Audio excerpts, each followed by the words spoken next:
Shri G Stephen 8 minute അങ്ങേക്ക് സംസാരിക്കാം. Sir, ഞാൻ ഈ ധനാഭ്യർത്ഥനകളെ പിന്തുണയ്ക്കുകയാണ് സാർ. തൊഴിലാളികളെയും കർഷകരെയും സാധാരണ ജനവിഭാഗങ്ങളെയും ഒരുമിപ്പിച്ച് സാമൂഹ്യ മാറ്റത്തിന് വേണ്ടിയുള്ള പ്രവർത്തനമാണ് കഴിഞ്ഞ 6 പതിറ്റാണ്ടായി കേരളത്തിൽ ഇടതുപക്ഷം നടത്തിക്കൊണ്ടിരിക്കുന്നത്. സ്വാതന്ത്ര്യസമര പോരാളികളുടെ ത്യാഗനിർഭരമായിട്ടുള്ള പോരാട്ടം, അതിൻ്റെ തുടർച്ച എന്നുള്ള നിലയിൽ നമ്മുടെ രാജ്യത്തും കേരളത്തിലും കർഷക ജനതയുടെ പ്രശ്നങ്ങൾ, പൗരാവകാശ പ്രശ്നങ്ങൾ, ഫെഡറലിസത്തിനെതിരായിട്ടുള്ള കടന്നുകയറ്റം, മതേതരത്വ മൂല്യങ്ങൾ സംരക്ഷിക്കുന്നതിന് വേണ്ടിയുള്ള പോരാട്ടമാണ് ഇടതുപക്ഷം കഴിഞ്ഞ 6 പതിറ്റാണ്ടായി നടത്തുന്നത്. ഈ പോരാട്ടത്തിൻ്റെ ഫലമായി കേരളത്തിൽ കഴിഞ്ഞ 7 തവണയാണ് ഇടതുപക്ഷത്തെ കേരളത്തിലെ പ്രബുദ്ധരായിട്ടുള്ള ജനങ്ങൾ അധികാരത്തിലെത്തിച്ചത്. അതിൽ ഇപ്പോൾ തുടർ ഭരണമാണ് സാർ നടക്കുന്നത്. ഇതൊരു തുടർച്ചയായിട്ടുള്ള ഭരണത്തിന് വേണ്ടിയുള്ള നടപടികളാണ് ഇടതുപക്ഷ ഗവൺമെൻറ് കേരളത്തിൽ നടത്തിക്കൊണ്ടിരിക്കുന്നത്.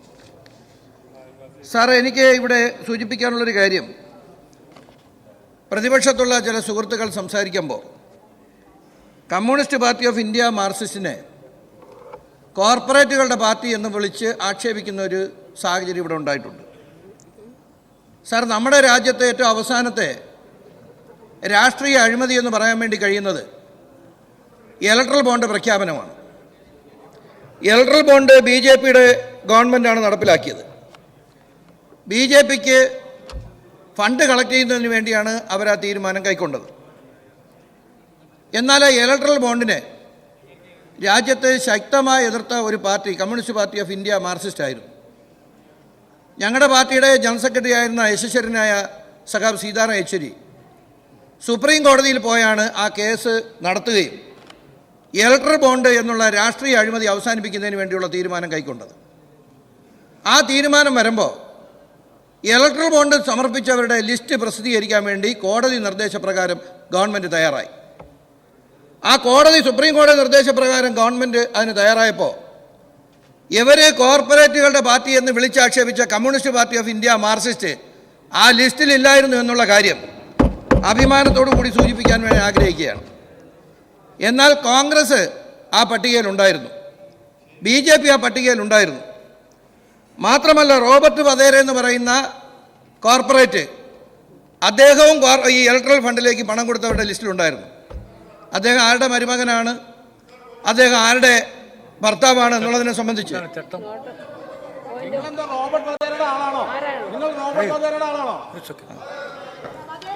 Sir, point of order. Sir, ഇവിടെ ഇലക്ട്രൽ ബോണ്ട് സംബന്ധിച്ച് റോബർട്ട് വധേര ഇലക്ട്രൽ ബോണ്ട് കൊടുത്തതായിട്ട് ഇവിടെ ബഹുമാന്യനായ അരുവിക്കര അംഗം പറയുകയുണ്ടായി. റോബർട്ട് വധേര ഇലക്ട്രൽ ബോണ്ട് കൊടുത്തിട്ടില്ല എന്നുള്ളതാണ് വസ്തുത. അദ്ദേഹം കൊടുത്തിട്ടുണ്ട് എങ്കിൽ അത് ഏത് കമ്പനിക്ക് എങ്ങനെ കൊടുത്തു എന്നത് വ്യക്തമാക്കണം. ഒരു കാര്യം സാർ പറഞ്ഞോളട്ടെ. DLF കമ്പനി കൊടുത്ത ഇലക്ട്രൽ ബോണ്ട്, DLF കമ്പനി കൊടുത്തു എന്ന് പറയപ്പെടുന്ന ഇലക്ട്രൽ ബോണ്ട് റോബർട്ട് വധേര കൊടുത്തതാണ് എന്ന് പറഞ്ഞ തെറ്റായ പ്രചരണമാണ് ഇവിടെ നടത്തിക്കൊണ്ടിരിക്കുന്നത്. ആ പ്രചരണം ആവർത്തിച്ച് നടത്തിക്കൊണ്ടിരിക്കുകയാണ്. സഭാരേഖകൾ ഉണ്ടാവരുത്. നഷ്ടപ്പെട്ട സമയം എനിക്ക് അനുവദിക്കണം, നഷ്ടപ്പെട്ടു പോയ സമയം. സാർ, അത് ഈ പത്രങ്ങളിലൂടെ വന്ന വാർത്തയും ഏത് കമ്പനിക്ക് വേണ്ടിയാണ് അദ്ദേഹം ഈ ഇലക്ട്രൽ ബോണ്ട് കൊടുത്തതെന്നുള്ളതിനെ സംബന്ധിച്ച് ഇവിടെ പരാമർശിക്കപ്പെട്ട് കഴിഞ്ഞു. സാർ, നമ്മുടെ ലോകത്ത് സോഷ്യലിസം എന്ന പ്രത്യയശാസ്ത്രം, അല്ലെങ്കിൽ കമ്മ്യൂണിസ്റ്റ് പാർട്ടിയുടെ പ്രത്യയശാസ്ത്രം, ലോകത്തിൽ 5-1 ജനങ്ങൾ ഇന്നും ആ ഭരണ സംവിധാനത്തിന് കീഴിലാണ് സാർ ജീവിക്കുന്നത്. ഹിറ്റ്ലറെ പരാജയപ്പെടുത്തിയ പ്രത്യയശാസ്ത്രമാണത്, മുസോളിനിയെ പരാജയപ്പെടുത്തിയ പ്രത്യയശാസ്ത്രമാണത്. ലോക ജനതയുടെ മോചനത്തിന് വേണ്ടിയുള്ള പോരാട്ടമാണ് എല്ലാ കാലവും കമ്മ്യൂണിസ്റ്റ് പാർട്ടി നടത്തിയിട്ടുള്ളത്. സാർ, കേരളത്തിലെ ഇടതുപക്ഷ ജനാധിപത്യ മുന്നണിയുടെ ഗവൺമെൻറ് സാമൂഹ്യ തുല്യതയ്ക്ക് വേണ്ടി വിഭവങ്ങളുടെ വിതരണം കൃത്യമായി നടത്തുന്ന ഒരു ഗവൺമെൻറ്റാണ് സാർ. ആരോഗ്യ, വിദ്യാഭ്യാസ, സാമൂഹ്യ സുരക്ഷാ മേഖലകളിൽ സുദീർഘമായിട്ടുള്ള സേവനമാണ് കേരളത്തിലെ ഇടതുപക്ഷ ജനാധിപത്യ മുന്നണി ഗവൺമെൻറ് നടത്തിക്കൊണ്ടിരിക്കുന്നത്. ഈ പ്രവർത്തനങ്ങൾ ഈ നിലയിൽ മുന്നോട്ട് പോയാൽ തങ്ങൾക്ക് രാഷ്ട്രീയമായിട്ടുള്ള നേട്ടം ഉണ്ടാകില്ല എന്നുള്ളതിൻ്റെ അടിസ്ഥാനത്തിലാണ് കേരളത്തിലെ മുഖ്യമന്ത്രി ശ്രീ പിണറായി വിജയനെയും ഇടതുപക്ഷ പ്രസ്ഥാനങ്ങളെയും UDFും BJP ആക്രമിച്ചുകൊണ്ടിരിക്കുന്നത്.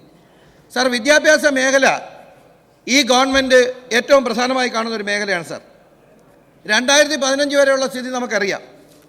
പാഠപുസ്തകങ്ങൾ സമയത്തിന് നൽകിയിട്ടില്ല, പരീക്ഷ സമയത്തിന് നടത്തിയിട്ടില്ല, പൊതുവിദ്യാലയങ്ങളെല്ലാം അടച്ചുപൂട്ടലിൻ്റെ ഭീഷണിയിലായിരുന്നു. വിദ്യാഭ്യാസം ലാഭകരമോ നഷ്ടമോ എന്ന് കണക്കാക്കുന്ന ഒരു ചിത്രമായിരുന്നു സാർ കേരളത്തിലൊന്നുണ്ടായിരുന്നത്. സൂപ്പർ മാർക്കറ്റുകളെ വിലയിരുത്തുന്ന നിലയിലായിരുന്നു വിദ്യാഭ്യാസ സ്ഥാപനങ്ങളെ വിലയിരുത്തിയത്.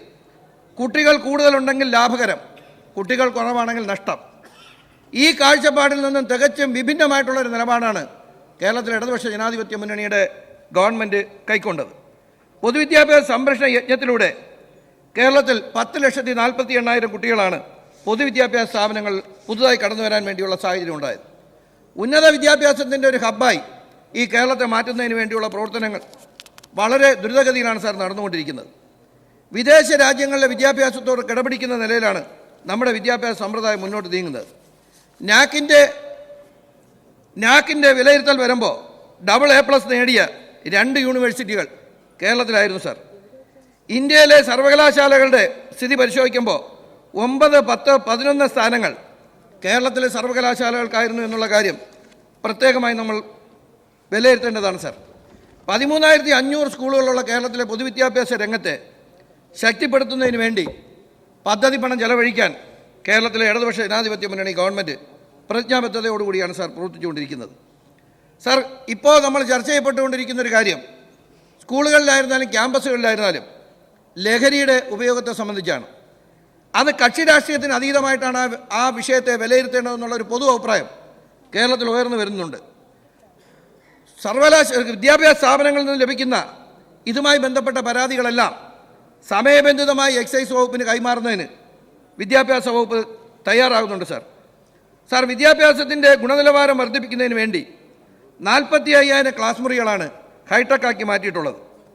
11,275 സ്കൂളുകളിൽ ഹൈടെക് ലാബുകളും സൗകര്യപ്പെടുത്തുന്നതിന് വേണ്ടിയുള്ള തീരുമാനം ഈ സർക്കാർ കൈക്കൊണ്ടിട്ടുണ്ട് സാർ.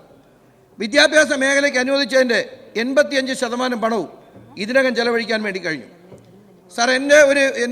എൻ്റെ മണ്ഡലത്തിലെ ആനപ്പാറ സ്കൂള് നബാർഡ് ഏറ്റെടുത്ത് പണി പകുതി നിലയിലാണ് നിൽക്കുന്നത്. നബാർഡ് പദ്ധതിയിൽ നിന്ന് പിന്മാറിയ സാഹചര്യത്തിൽ ആ സ്കൂൾ കെട്ടിടത്തിൻ്റെ പണി പൂർത്തിയാക്കുന്നതിന് വേണ്ടി പൊതുവിദ്യാഭ്യാസ വകുപ്പ് ഫണ്ട് അനുവദിക്കണമെന്നുള്ള അഭിപ്രായം ഞാൻ മുന്നോട്ട് വയ്ക്കുകയാണ് സാർ. തൊഴിൽ രംഗത്ത് വലിയ മാറ്റമാണ് സാർ ഈ കാലഘട്ടത്തിൽ ഉണ്ടായിക്കൊണ്ടിരിക്കുന്നത്. സാർ, എനിക്ക് ഒരു മിനിറ്റ് നഷ്ടപ്പെട്ടു. 1-2 പിണറായി ഗവൺമെൻറ്റിൻ്റെ കാലഘട്ടത്തിൽ നമ്മൾ തൊഴിലാളികൾക്ക് വേണ്ടി ധാരാളം പ്രവർത്തനങ്ങൾ നടത്തിയിട്ടുണ്ട്. ഇപ്പോൾ ഏറ്റവും അവസാനം സെക്യൂരിറ്റി ജീവനക്കാർക്ക് ഇരിക്കാനുള്ള സൗകര്യം സർക്കാർ തലവലത്തിലൂടെ തന്നെ നടപ്പിലാക്കാൻ വേണ്ടി കഴിഞ്ഞിട്ടുണ്ട് സാർ.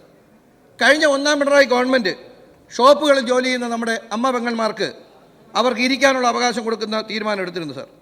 ആരനാട് പ്രവർത്തിക്കുന്ന ITI, ആ ITIക്ക് ഒരു ഹോസ്റ്റൽ കെട്ടിടമില്ല എന്നുള്ള വിഷയം സർക്കാരിൻ്റെ പരിഗണനയിലേക്ക് ഞങ്ങൾ സമർപ്പിച്ചിട്ടുണ്ട്. 12 വർഷത്തിലധികമായി ഹോസ്റ്റൽ കെട്ടിടത്തിൻ്റെ പണി പൂർത്തിയാകാൻ കഴിയാത്ത സ്ഥിതിയാണ് സാർ. അതുകൊണ്ട് അവിടെ ഒരു ഹോസ്റ്റൽ കെട്ടിടം അനുവദിക്കുന്നതിന് വേണ്ടിയുള്ള നടപടികൾ ഉണ്ടാകണമെന്ന് അഭ്യർത്ഥിക്കുകയാണ് സാർ.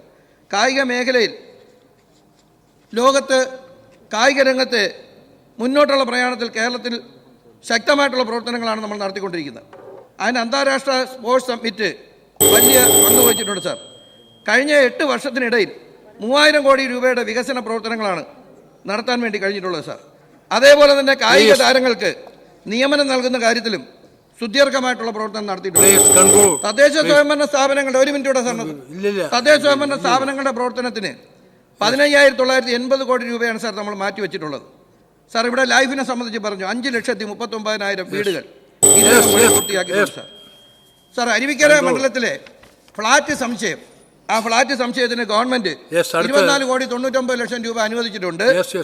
ആ ഫ്ളാറ്റിന്റെ പണി ആരംഭിക്കുന്നതിന് വേണ്ടിയുള്ള നടപടികൾ അടിയന്തരമായി പണി തുടങ്ങുന്നതിന് വേണ്ടിയുള്ള നടപടികൾ തുടങ്ങണം എന്ന് അഭ്യർത്ഥിച്ചുകൊണ്ട് ഞാൻ ഈ ധനാഭ്യർത്ഥനകളെ ഒരിക്കൽ കൂടി പിന്തുണച്ചുകൊണ്ട് അവസാനിപ്പിക്കുകയാണ്.